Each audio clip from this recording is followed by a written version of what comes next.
My wife handed me the divorce papers right on stage, in front of 200 guests, and smiled as she did so. A calm, triumphant smile. Then she leaned close to the microphone and declared that our 30-year marriage was simply the first contract of her brand new law firm. Oddly enough, for about 3 seconds, I genuinely thought she was joking. It's something I still find stupid about to this day. I was standing near the catering table holding a tray of stuffed mushrooms from Wegmans while people from downtown Lancaster clapped and laughed like they were watching some clever little performance at a country club fundraiser.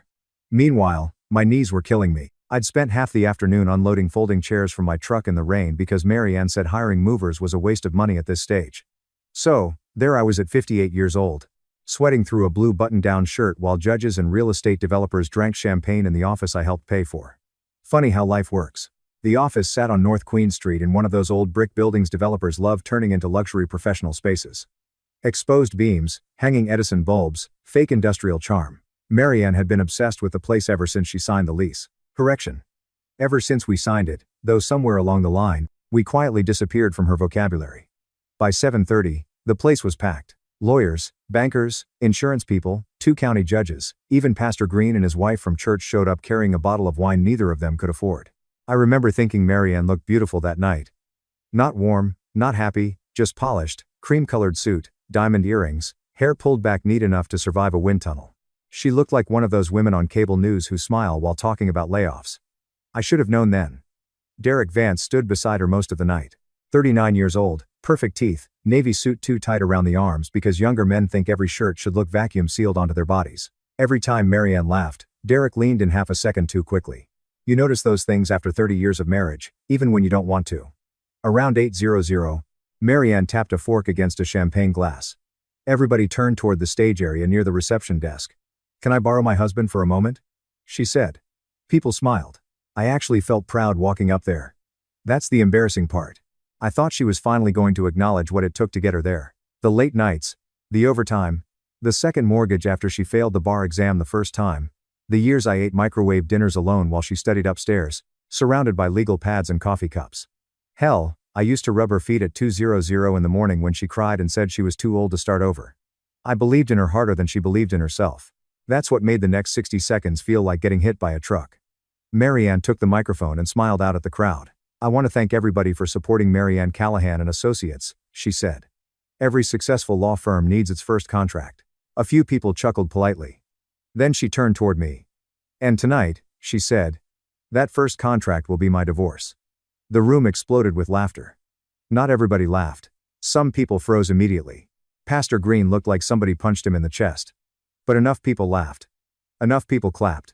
And Derek nearly dislocated both shoulders, applauding. Marianne reached behind the podium and pulled out a large manila envelope. She handed it to me with both hands like she was presenting an award.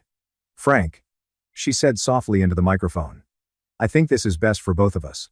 My fingertips went cold. I opened the envelope halfway and saw legal paperwork.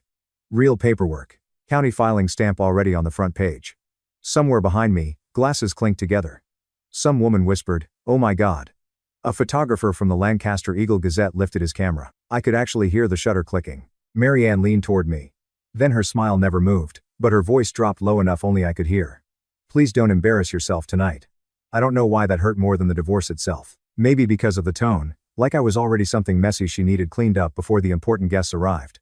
For a second, I honestly couldn't breathe right. I looked out into the crowd and saw people avoiding eye contact.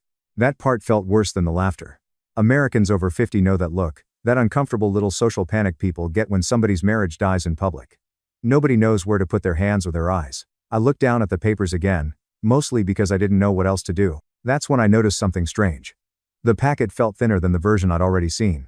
My stomach tightened. I flipped carefully through the pages. 1, 2, 3, 4, 5, 6, then 8. No, page 7. And suddenly the room sounded very far away because 3 weeks earlier Marianne had accidentally or maybe intentionally left her laptop open on the kitchen island while she rushed out to meet Derek downtown. I'd found the original draft that night, including page 7, the page she absolutely did not want read out loud in front of judges, clients, reporters, and half the professional class of Lancaster County. I looked up slowly. Marianne's smile stayed perfectly in place, but I saw something flicker in her eyes. Concern, tiny, but there the crowd waited for me to say something. "Anything?" My hand stopped shaking. That surprised me, maybe because humiliation has a strange way of burning fear right out of you. I took one step toward the microphone. Before I sign anything, I said calmly, why don't you read page 7 out loud? The room went completely silent. Not quiet, silent. Even the bartender stopped pouring drinks. Marianne's face didn't collapse dramatically like in the movies. It was smaller than that, more real. Her smile simply froze, like her body forgot what expression came next. And standing beside her, Derek suddenly looked a whole lot less comfortable in that expensive suit. People think marriages fall apart with screaming. That's television. Real marriages usually die quietly. One small change at a time. Passwords, silences, separate grocery lists taped to the fridge like roommate instructions. Looking back now, I can tell you exactly when things started changing with Marianne. It was the summer after she passed the Pennsylvania bar exam. She was 47 years old, and I was proud enough to tell strangers at gas stations. My wife's a lawyer, I'd say while pumping regular unleaded into my truck. Every single time, Marianne would smile politely. At least in the beginning, we lived in a ranch house outside Lancaster near Millersville Pike. Nothing fancy, brown shutters, small back deck. When chimes Marianne bought 20 years earlier at some craft fair in Intercourse, Pennsylvania. That house used to feel like safety. I thought we'd grow old there. By then, I'd already retired from the insurance investigation company after 30 years chasing fraud claims across central Pennsylvania. Car fires, fake injuries, contractors billing for roofs that never existed. You spend enough years investigating lies, you start noticing tiny things other people miss. The problem is, you never expect to use those instincts on your own wife. At first, the changes in Marianne were small enough to explain away. She started dressing differently. Not younger exactly, sharper. Then came the new phrases: my professional image, my networking circle, my visibility. Everything became branding, even dinner. We used to eat breakfast at Cracker Barrel after church most Sundays. Then one morning, she looked around the restaurant and quietly said, "We really should start going somewhere nicer." That sentence sat with me a long time. Not because of the restaurant. Because of the word we. It sounded forced, like she was trying to drag me into a life she'd already decided I didn't belong in. A few weeks later, she invited me to dinner with some lawyers from her new firm. That was the first time I met Derek outside the office. We ate at a rooftop place downtown where every appetizer looked like it needed its own instruction manual. At one point, somebody asked Marianne what kind of law she wanted to focus on. Without missing a beat, she smiled and said, "Well, I married an insurance investigator, so technically I've spent 30 years around contracts and fraud." Everybody laughed. Then she added, "Frank still thinks discovery means finding the TV remote." The whole table cracked up. I laughed, too. That's what men my age do sometimes. We laugh because admitting something hurts would somehow feel worse. But driving home that night in silence, I noticed she never reached for my hand once. Not once. Our daughter Kelly noticed the changes before I did, or maybe before I admitted them. Kelly was 34, divorced, lived in York, and had inherited every ounce of Marianne's intelligence without the cruelty that came later. One afternoon, she came by the house while Marianne was at work. We sat on the back deck drinking coffee from old Lancaster Barnstormers mugs. Kelly watched me clean the grill for a while before finally saying, "Dad, she talks about you differently now." I kept scrubbing. What's that supposed to mean? She talks like you're in the way. That irritated me, mostly because I already feared it might be true. She's under pressure, I said. Kelly nodded slowly. Okay, but pressure usually reveals people. It doesn't invent them. That one stayed with me. About 2 months before the grand opening, Marianne started spending more nights networking. Derek's name came up constantly. Derek thinks this. Derek says we should do that. Derek knows a developer downtown. Funny thing about middle-aged affairs, people think they hide them well because they aren't sneaking around like teenagers. But emotional affairs leak into everything. Tone, energy, timing. One Tuesday night, Marianne rushed out around 7:30 wearing heels too expensive for casual client drinks. She barely touched the meatloaf I'd made. "I might be late," she said while grabbing her purse. Then she stopped near the kitchen island. "Can you plug my laptop in if the battery gets low?" Sure, that was it, simple, normal. At least it sounded normal. Around 9:00, I walked into the kitchen and noticed her laptop screen glowing beside the electric bill. The battery warning blinked red. I remember the exact stupid detail that changed my life. An empty yogurt cup sitting beside the mouse pad. That's the kind of thing memory does after betrayal. It preserves useless details forever. I reached over to connect the charger. That's when I saw the document open on the screen. Divorce draft final VT3.doc. At first, I honestly assumed she was working on a client file. Then I saw my name. My chest tightened so fast it felt physical. I sat down slowly at the kitchen table. The document was already open halfway through. Page after page of legal language about asset division, pension distribution, property transfer. Then I reached page 7. That page changed everything. The wording looked cold enough to belong in a hospital form. It stated, I had shown signs of mild cognitive decline and financial confusion over the previous year. According to the document, Marianne should temporarily control marital assets during the divorce process, including ownership rights connected to the law office building. In exchange, I would receive $1. I stared at the screen for a long time, not because of the money, because of my father. 10 years earlier, after Dad died, I used part of his life insurance payout to help Marianne secure the building through a small LLC under both our names. She knew exactly where that money came from. She also knew what that building meant to me. My father spent 40 years laying concrete in Lancaster County until arthritis twisted both his hands sideways. That insurance money represented his entire life. And now my wife wanted to erase me from it with legal paperwork. I leaned back in the kitchen chair and suddenly noticed how quiet the house sounded. No television, no footsteps upstairs, just the refrigerator humming. I remember opening the browser afterward and typing, "Great divorce financial abuse." That search led me down a rabbit hole I wish I'd never seen. Stories about older spouses being manipulated, isolated, pressured into signing things they didn't fully understand. One article hit me especially hard. Many victims hesitate to fight back because they feel ashamed they missed the warning signs. Ashamed. That was exactly it. Not angry yet? Ashamed. Around midnight, I drove to a Turkey Hill gas station outside town and sat in my truck listening to old Alan Jackson songs with the engine running. Rain tapped softly against the windshield. At 58 years old, I suddenly felt ancient, replaceable, like a piece of furniture somebody already planned to haul out to the curb. I stayed there almost an hour before finally whispering something out loud to myself. "I'm not going to ruin her." Then, after a long silence, I added, "But I'm sure as hell not going to help her ruin me." The next morning, I called Walt B. If you've ever lived around Lancaster long enough, you know there's always one old attorney everybody trusts more than the fancy downtown firms. Walt was that guy. He'd been a prosecutor back in the 80s before opening a tiny practice above a hardware store in Litz.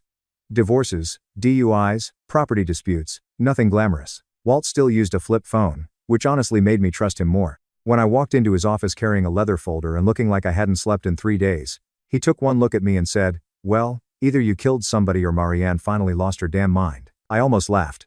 Almost. His office smelled like old paper, burnt coffee, and peppermint gum. A little window unit rattled in the corner, trying its best against August heat. Walt sat behind his desk wearing reading glasses held together by tape. I handed him the documents without saying much. He started flipping pages while eating powdered donuts from a Dunkin' bag.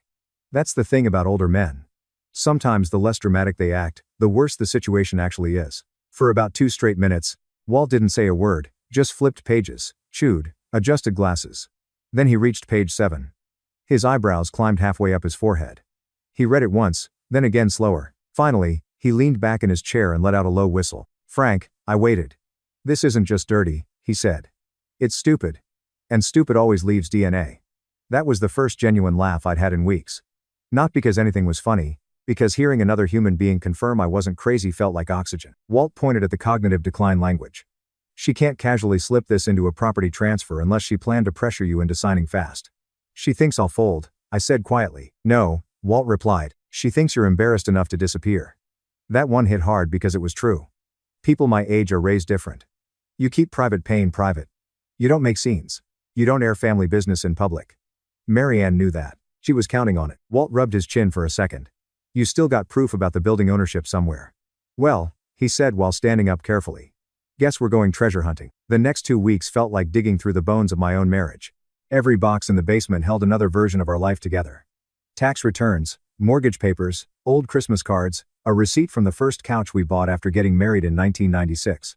You ever notice how paperwork outlives feelings? One afternoon, I found the LLC paperwork inside an old file cabinet behind our furnace. Marianne's signature sat right beside mine. Another day, I spent 3 hours recovering access to an ancient Gmail account because I remembered Marianne once emailed me. "Couldn't have bought this building without you." Turns out she forgot to delete that. People get sloppy once they think they've already won. Meanwhile, Marianne acted like nothing was wrong. Actually, scratch that. She acted better than normal. That part scared me more. She started being weirdly polite, too controlled, like somebody managing a patient before surgery. One night, she brought home takeout from Olive Garden and asked if I wanted extra breadsticks. That woman hadn't voluntarily brought me breadsticks in 10 years. The next morning, our joint credit card stopped working at Sheetz while I was buying gas. I found out she'd canceled it. No warning, no conversation, just declined. I stood there at the counter while some teenage cashier awkwardly avoided eye contact. Humiliation comes in tiny moments, too. Not just big ones. A few days later, my truck disappeared from the driveway. Turns out Marianne had reported it as an abandoned vehicle through a parking enforcement contact downtown. I spent 4 hours and $312 getting my own truck back from a tow yard outside Columbia. When I got home, Marianne sat at the kitchen island typing on her laptop. Didn't even look up. I stood there holding the tow receipt. "You had my truck towed." Calm as weather. She said, "You haven't been emotionally stable lately, Frank. I didn't know if you were planning to leave it there indefinitely." That sentence chilled me. Not because it was cruel. Because it sounded rehearsed. Everything with her sounded rehearsed now. That night, I sat outside Dunkin' Donuts using their free Wi-Fi because Marianne had changed the house password. Picture that for a second. 58-year-old retired investigator sitting in a truck at 11:30 at night organizing evidence against his own wife while teenagers inside filmed TikToks drinking frozen coffee. If somebody had told me 5 years earlier that would become my life, I'd have laughed in their face. Around midnight, Kelly climbed into the passenger seat holding 2 coffees. Apparently, I'd forgotten she could still track my location through the old family iPhone plan. She handed me 1 coffee and looked at the folders spread across the dashboard. "You okay?" "Nope." "Fair." For a while, we just sat there listening to rain hit the windshield. Then she picked up Derek's printed text messages. One in particular, "Old men sign anything if you embarrass them enough." Kelly stared at it silently before whispering, "That smug little bastard." I nodded. What surprised me most wasn't the insult. It was how small they'd made me in their minds. Not a husband, not a partner, not even an obstacle, just an aging man they assumed would fold quietly to avoid embarrassment. Kelly finally looked over at me. "So, what are you going to do?" I honestly didn't know. Part of me still loved Marianne. That's the ugly truth nobody likes talking about in stories like this. Love doesn't disappear the instant somebody betrays you. Sometimes it hangs around way past dignity. That's what makes leaving so hard. The next day, Walt connected me with a private investigator he trusted named Ron Mercer. Cost me $850 up front. Ron looked like every retired Pennsylvania state trooper ever created. Gray mustache, thick neck, wore white New Balance sneakers with jeans. 3 days later, he handed me a folder containing phone record screenshots and a recovered voicemail. Marianne had deleted from a synced cloud account. I played the voicemail twice in my truck. Marianne's voice came through crystal clear. "Once Frank signs, the building's finally clean." Then Derek laughed. Not nervous laughter either. Cocky laughter like I was already gone. I shut the recording off halfway through and just sat there gripping the steering wheel. 30 years investigating fraud taught me something simple. The moment people stop seeing you as human, they become reckless. That's exactly what happened to Marianne and Derek. They got arrogant, and arrogance makes people careless. The night before the grand opening, I stood alone in our garage holding a flash drive in one hand and the original page 7 in the other. Inside the house, Marianne practiced her speech upstairs. I could hear her heels moving across hardwood floors, steady, confident, like victory was already waiting for her downtown. I slipped the flash drive into my coat pocket and looked around the garage one last time. Fishing poles, old tools, my father's workbench. 30 years of marriage packed into shelves and dust. Then I said quietly to nobody at all, "All right, Marianne, if you want a show, let's give them one." The silence after I asked Marianne to read page 7 lasted maybe 3 seconds. Felt like 30 years. Nobody moved. Nobody coughed. Even the jazz music coming through the ceiling speakers suddenly sounded too loud. Marianne stood there holding the microphone with that frozen smile lawyers use right before they object to something. Beside her, Derek shifted his weight for the first time all night. Tiny movement, but I noticed. That's the thing about spending decades investigating fraud claims. You learn people leak panic through little details first. A twitch, a swallow, a glance toward the exit. Marianne recovered faster than Derek did. Of course she did. She let out a soft laugh and tilted her head like I was some confused old man having a difficult moment. "Frank," she said gently into the microphone, "this really isn't the time." A few nervous chuckles scattered through the room. Not many. People were starting to realize this wasn't entertainment anymore. I looked out across the crowd. Pastor Green stood near the back, gripping his wine glass with both hands. One of the county judges had stopped smiling entirely. Even the bartender looked uncomfortable. Derek finally stepped forward. "Sir," he said, trying hard to sound calm. "This is a private matter." I turned toward him slowly. "You made it public the second you helped write page 7, Derek." That landed. You could feel it move through the room, not loudly, more like cold air slipping under a door. Derek's jaw tightened. Marianne quickly jumped back in. "Frank's upset," she told the crowd. "Obviously, emotions are high right now. Read it." I didn't raise my voice. Didn't need to. "Read page 7. For the first time all night, Marianne looked directly afraid. Not terrified, just uncertain. And uncertainty looked strange on her. She'd spent months building this version of herself. Controlled. Brilliant. Untouchable. Now I could see cracks forming underneath it. She lowered the microphone slightly. Frank, she whispered. Please. That word almost got me. Seriously, for one dangerous second, I nearly folded right there. Because memory is a powerful thing. I still remembered the old Marianne, the woman who danced barefoot in our kitchen while meatloaf burned in the oven. The woman who cried into my chest after failing the bar exam the first time. The woman who once told me, "You're the only person who never made me feel stupid." That version of her still existed somewhere inside me, which made this whole thing hurt even worse. But then I remembered sitting in my truck outside Dunkin' Donuts using free Wi-Fi because my own wife changed the house password like I was some stranger renting a room. I remembered Derek's text. Old men sign anything if you embarrass them enough. Something inside me hardened after that. Not hatred, just clarity. I stepped toward the podium and pulled my copy of the paperwork from the leather folder. You gave me an incomplete version tonight, I said calmly, probably because the missing page says I'm mentally declining and should surrender ownership rights to the building for $1. A low murmur rolled through the room. Somebody actually said, Jesus. Marianne immediately grabbed the mic again. That's not what it says. Then read it. She didn't because we both knew I was telling the truth. The county judge near the front slowly removed his glasses and folded them in his hand. That image stayed with me afterward. Older people recognize dishonesty fast. We've lived too long not to. Marianne's voice sharpened slightly. This was drafted during preliminary discussions. It wasn't finalized. Funny, I said, because it already had filing stamps. That hit harder. People started looking at each other now. Not dramatically, just enough. The mood inside the room shifted from awkward to dangerous. Then Derek made a mistake. He stepped closer and said, Frank. You're confused. That one sentence changed the entire night. Because suddenly the cognitive decline language didn't feel theoretical anymore. It felt coordinated. Walt later told me that was the moment the room turned against them. I reached into my coat pocket and pulled out the flash drive. Marianne saw it immediately.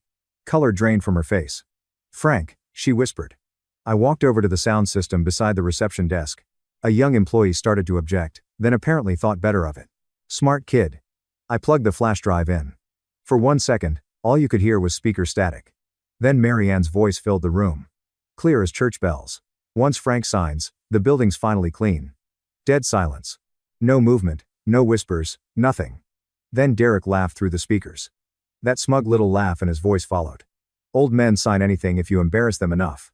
Somewhere near the bar, a woman gasped quietly. Derek went pale so fast it honestly looked painful.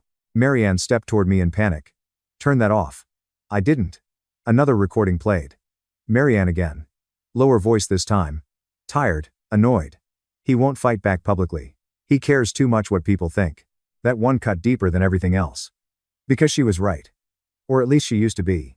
A church friend named Bill Turner shook his head slowly, grabbed his coat, and walked out without saying a word. That hurt Marianne more than the recordings. Bill had known us 20 years. The room felt smaller now, hotter. People avoided looking directly at Marianne. Funny how quickly admiration disappears once dignity enters the conversation. Then came the moment nobody expected. Kelly walked in through the front doors. And behind her came Angela, Derek's wife. Now, I didn't know Kelly invited her until afterward. Honestly, it was probably smarter that way. Angela marched straight across the office floor in high heels, sharp enough to break concrete. Derek saw her coming and visibly panicked. Angela, this isn't.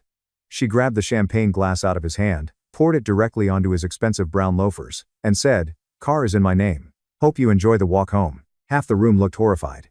The other half looked like Christmas came early. Angela turned around and walked right back out. Didn't yell, didn't cry, didn't make a scene. That woman deserved a standing ovation. Instead, the room stayed silent. And somehow that silence felt even heavier. Marianne finally looked at me differently then. Not angry, not superior, just desperate. You were supposed to love me enough to let me have this. I stared at her for a long moment. At the office, at the crowd, at the woman I once would have done absolutely anything for. Then I answered quietly, I loved you enough to help build this dream, Marianne. I just don't hate myself enough to let you steal it from me. Her eyes watered instantly. Not dramatically, just enough to ruin the perfect image she'd spent all night protecting. And suddenly, she looked human again, small, tired, lost. I gathered my paperwork slowly. No victory speech, no screaming, no dramatic exit. I simply nodded once toward Walt near the back wall. Then I walked toward the front doors. Nobody clapped this time. Nobody said a word, but as I stepped outside into the cool October rain, I realized something strange. For the first time in months, I could finally breathe again. People think revenge feels loud. It doesn't. Most of the time, it feels strangely quiet. 3 days after Marianne's grand opening disaster, I woke up alone in a furnished apartment off Millersville Pike with a stiff neck and a frozen Salisbury steak sitting in my freezer beside half a bag of peas. That was my big victory morning. Rain tapped against the window while some local meteorologist on WGAL warned everybody about early frost coming through Lancaster County. I remember standing there barefoot in gym shorts thinking, well, Frank, you sure showed them. Funny thing is, I didn't feel triumphant. Relieved, maybe lighter, but not happy. That's the part younger people don't understand about revenge. It doesn't magically rebuild the life that got broken. It just stops the bleeding.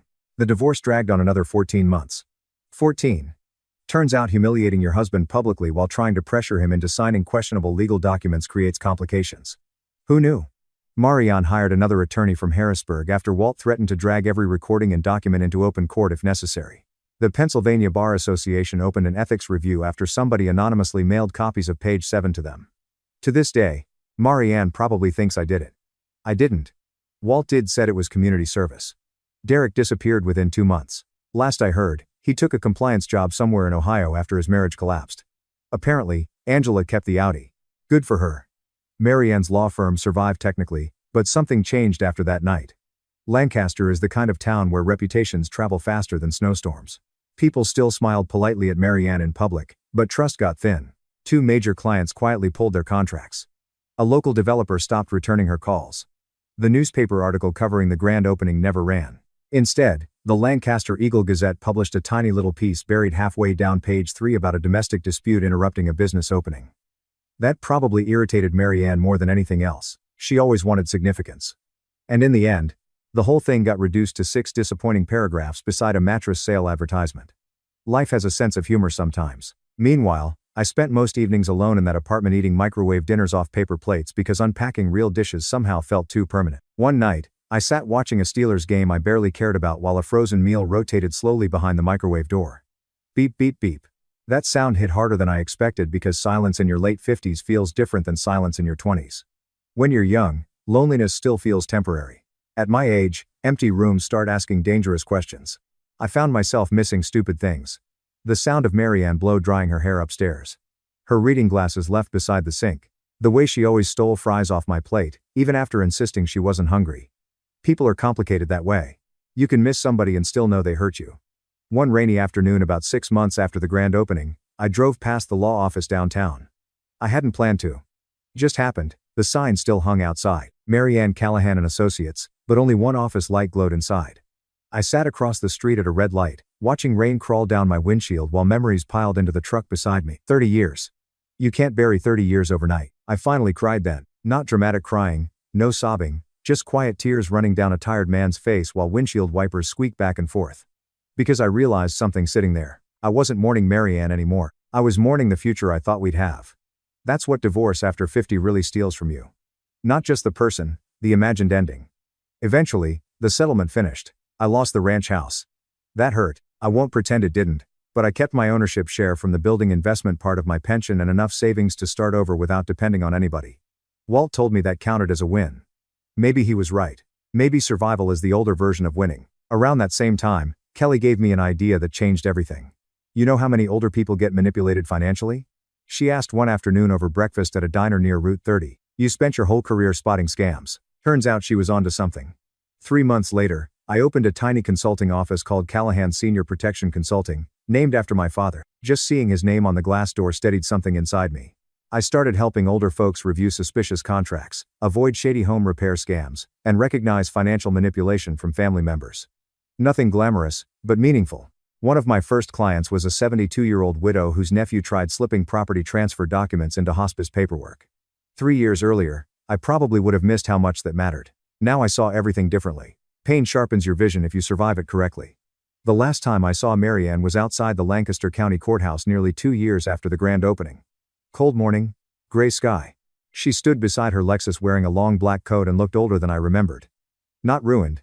Just tired. Life had finally started touching her back. For a minute, neither of us said anything. Cars hissed through wet streets nearby. Finally, she looked at me and asked quietly, "How much pain did you want me to feel?" I thought about that honestly before answering. Because revenge has a dangerous way of changing shape in your memory. At first you think you want justice, then humiliation, then punishment. If you're not careful, eventually you just want the other person to hurt as much as you did. And that road never ends well. So I told her the truth. I didn't want you hurt, Marianne. Then why did you do it? I looked at her for a long moment. Because you stopped seeing me as a person before any of this started. She stared down at the pavement. A cold wind moved between us. Then she asked the question I think both of us already knew the answer to: did you stop loving me? That one sat heavy because the honest answer wasn't clean. No, I said finally. I just finally started loving myself too. Her eyes filled slightly, but she nodded like somebody hearing a verdict they already expected. Then I got in my truck and drove away. No dramatic ending, no triumphant music, just an older man heading home through Lancaster traffic with coffee cooling in the cup holder and enough peace to finally sleep again. If there's anything worth taking from my story, maybe it's this. Getting older doesn't mean your dignity matters less. If anything, it matters more. And sometimes the hardest thing a good man ever learns is that protecting yourself is not the same thing as becoming cruel. If somebody ever mistook your kindness for weakness, you probably understand exactly what I'm talking about. And if this story meant something to you, I'd love to hear where it hit home. Sometimes, the people who seem strongest are carrying the quietest heartbreak.